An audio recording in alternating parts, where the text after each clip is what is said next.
Students, welcome to course Edix. मैं हूं आपका इंस्ट्रक्टर मोहम्मद अफाक और आज हाजिर हुआ हूं C++ प्रोग्रामिंग की वेरिएबल के पार्ट 3 के साथ। आज हम डिस्कस करेंगे वेरिएबल नेमिंग रूल्स के बारे में कि हम वेरिएबल को नाम किस तरीके से दे सकते हैं, किस सीक्वेंस से हमने नाम देने हैं वेरिएबल्स को। तो चलें शुरू करते हैं। स्क्रीन की तरफ आ जाते हैं। देखिए यहाँ पे हमने एक वेरिएबल डिक्लेयर किया हुआ है integer a is equal to 10। ठीक है, तो ये a जो है हमारे पास, ये क्या कहलाता है? ये आपका वेरिएबल नेम कहलाता है। अब हम वेरिएबल को नेम किस तरीके से देंगे, किस तरीके से नहीं देंगे। सबसे पहले तो आपको ये पता होना चाहिए कि वेरिएबल का जो भी आप नाम दे रहे हैं वो मीनिंगफुल होना चाहिए। ठीक है, जैसे कि आप यहाँ पे 10 दे रहे हैं तो a से ज्यादा मीनिंगफुल ये है कि मैं यहाँ पे NUM यानी कि नंबर के नाम से वेरिएबल बनाऊं। आप इस तरह कोई भी नाम दे सकते हैं, ठीक है, लेकिन ये मीनिंगफुल नहीं है। ठीक है, आपको समझ नहीं आएगी बाद में कि आपने किस चीज के लिए नाम दिए। तो मेक श्योर कि आप जब भी वेरिएबल का नाम दें तो वो शॉर्ट होना चाहिए और मीनिंगफुल होना चाहिए। जैसे कि मैंने यहाँ पे num1 दे दिया या num दे दिया। ठीक है, तो ये चीज आपने इसमें ख्याल रखना है इस बात का। इसी तरह आपका वेरिएबल का नाम, कोई भी वेरिएबल का नाम जो है वो किसी नंबर से स्टार्ट नहीं होना चाहिए। जैसे कि यहाँ पे अगर आप दे दें 1a तो ये वेरिएबल का नाम बिल्कुल गलत है, ये पॉसिबल नहीं है। देखिए अगर आप, मैं इसको प्रिंट करने की कोशिश करूंगा तो ये मुझे एरर देगा। क्या? Invalid suffix a on integer constant. ठीक है, कि मतलब इस इंटीजर कांस्टेंट में आपने जो सफिक्स दिया हुआ ये गलत है, वेरिएबल का जो नाम आपने दिया हुआ ये गलत है। हाँ, इसको अगर मैं ऐसे कर लूं ना a1 तो फिर ठीक है। आपका जो वेरिएबल है उसका नाम हमेशा कहां से स्टार्ट होना चाहिए? किसी अल्फाबेटिकल वैल्यू से स्टार्ट होना चाहिए, ना कि किसी न्यूमेरिक वैल्यू से स्टार्ट हो। तो इस बात का भी आपने बहुत ख्याल रखना है। अब अगर मैं देखिए इसको प्रिंट करता हूं a1 तो आप देखें कि कोई एरर मुझे यहाँ पे नहीं आएगा। यहाँ सेमीकोलन नहीं लगाया, यहाँ पे आप देखें आपको कोई एरर नहीं मिलेगा और सही तरीके से मुझे 10 वैल्यू डिस्प्ले करके भी दे रहा है। तो एक बात का आपने ख्याल रखना है कि आपकी जो वेरिएबल की वैल्यू है, वो वेरिएबल का जो नेम है वो स्टार्ट कहां से होना चाहिए? अल्फाबेटिकल वैल्यू से। फिर आप बीच में अगर नंबर लगाते हैं या लास्ट पे नंबर लगाते हैं तो कोई मसला नहीं है। जैसे कि अगर मैं A1A लगा दूं तो ये भी पॉसिबल है, इसमें भी कोई इशू नहीं है। ठीक है, A1A अगर आप लगा लें यहाँ पे और F9 कर लें तो देखें कोई मसला नहीं है, ये वेरिएबल का नाम पॉसिबल है। लेकिन इस तरीके से हम कभी भी वेरिएबल्स को नाम नहीं देते, राइट। सिमिलरली अगर आप यहाँ देख लें तो अगर आप ऐसे लिखते हैं A B C और 1, ठीक है, और यहाँ पे भी मैं ऐसे लिखता हूँ A B C और 1, ठीक है, आप इसे रन करें तो देखें कोई एरर नहीं आएगा, कोई मसला नहीं होगा।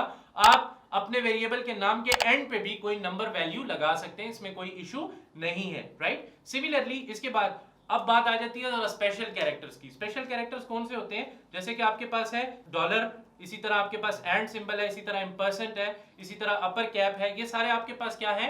ये बेसिकली आपके पास कहलाते हैं स्पेशल कैरेक्टर्स। तो आप स्पेशल कैरेक्टर्स का इस्तेमाल भी वेरिएबल्स में नहीं कर सकते। अगर आप देखें ऐसे लिखते हैं कि स्टेरिक और a, और आप इसको यहाँ पे प्रिंट करने की कोशिश करें स्टेरिक a के नाम से, यहाँ आ जाए, इसको जरा प्रिंट करने की हम कोशिश करते हैं स्टेरिक a, तो ये आपको क्या देगा? ये आपको एरर देगा। क्यों? क्योंकि ये वेरिएबल का नाम गलत है या आपने गलत तरीके से वो किया है। ठीक है, इसी तरह अगर आप इसके एंड पे भी कोई स्पेशल कैरेक्टर दे देते हैं, लेट्स से ऐसे आप इसको स्पेशल कैरेक्टर दे दें, F9 करें तो देखें अभी भी ये चीज आपको एरर प्रोड्यूस करके दे रही है। तो मेक श्योर कि आप जो है स्पेशल कैरेक्टर्स का इस्तेमाल ना करें अपने वेरिएबल नेमिंग में। ठीक है, हाँ, कौन सा एक स्पेशल कैरेक्टर यूज कर सकते हैं आप लोग वेरिएबल नेमिंग में? आप सिर्फ अंडरस्कोर कर सकते हैं। ये जीरो का जो बटन है ना, इसके आगे जो आपको हाइफन का नंबर नजर आ रहा है, इसके नीचे आपको एक अंडरस्कोर, ये देखिए ये आपके पास हाइफन है और ये आपके पास अंडरस्कोर है। तो आप वेरिएबल नेमिंग में अंडरस्कोर बिल्कुल लगा सकते हैं, इसमें कोई इशू नहीं है। लेकिन ये वाला लगा सकते हैं, ये जो मैंने सिलेक्ट किया है, लेकिन ये वाला नहीं लगा सकते,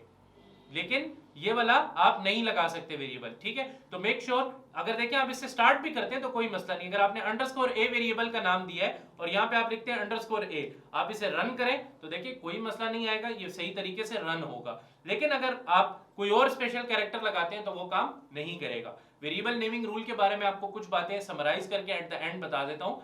सबसे पहला काम क्या होना चाहिए कि वेरिएबल का जो नाम है वो मीनिंगफुल होना चाहिए और शॉर्ट होना चाहिए, एक बात। दूसरी बात, वेरिएबल का नाम कभी भी आप किसी न्यूमेरिक वैल्यू से या किसी स्पेशल कैरेक्टर से शुरू ना करें। सिर्फ आप अंडरस्कोर से शुरू कर सकते हैं या कोई अल्फाबेटिकल वैल्यू से शुरू कर सकते हैं, इसमें कोई मसला नहीं है। लेकिन कोई भी special character, let's say dollar symbol, hash symbol, upper cap symbol, ठीक है, एंड ऑपरेटर, इससे आप शुरू करेंगे तो वो काम नहीं करेगा।